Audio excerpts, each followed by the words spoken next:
Hello，阿欣，你喺度做緊乜嘢啊？ Hello 啊 Ada，冇啊，我而家咧喺度做緊一啲簡單嘅手工禮物，希望咧藉著呢個小心意咧，俾到啲病友嘅一啲嘅鼓勵啊。不如我哋揾埋佢哋一齊做啊！點解會有啲咁嘅想法嘅？其實咧，對於風濕病友嚟講咧，施比受更為有福。做手工係好嘅，有一種治療方法叫做藝術治療，係一種唔使用藥物嘅治療方法。你聽過未啊？冇喎，咁不如你為我介紹一下。當然可以啦。藝術治療咧係一種咧透過創作藝術嚟促進心理啦同埋身體健康嘅療法。唔單止係畫畫啊，而係咧利用藝術嚟表達情感啦、探索個內心世界啦，幫助病友釋放一啲咧壓力同埋痛楚。咁呢個活動咧，對於一啲風濕病患者咧，有咩具體嘅好處咧？呢個活動咧可以幫助病友咧減輕關節嘅僵硬啦，改善手部小肌肉嘅功能啦。喺創作嘅過程中咧，患者咧可以舒緩痛楚啦。呢個一樣咧係非常重要嘅。另外咧，同病友交流又可以提供好好嘅朋輩嘅支持。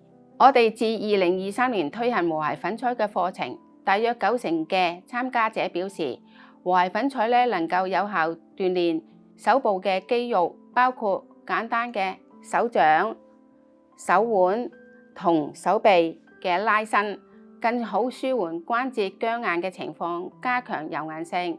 參加完課程之後，病人之間建立起更緊密嘅社交生活，朋友之間嘅支持喺管理風濕病裏面係至關重要。咁聽起嚟都唔錯喎。咁但係咧，對於仍然喺度考慮緊嘅朋友咧，你可以俾到咩意見佢咧？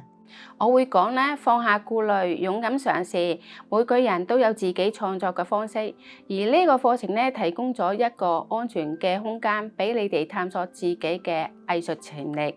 即使你從未畫過畫，都唔使擔心。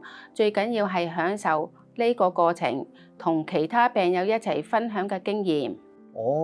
咁如果咧有啲朋友咧係佢想嘗試啊，又或者想了解更多嘅話咧，咁可以透過啲咩渠道咧接觸得到呢種嘅治療方法咧？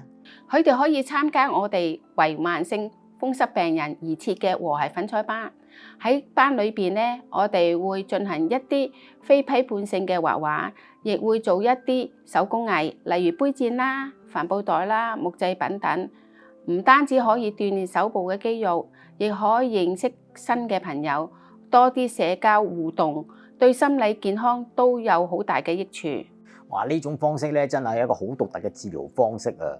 咁多謝 Ada 咧，今日為我哋分享咗一個咧咁有趣嘅風濕病治療方法。今日嘅時間差唔多啦，下次再同大家分享有關更多嘅風濕病嘅資訊啦。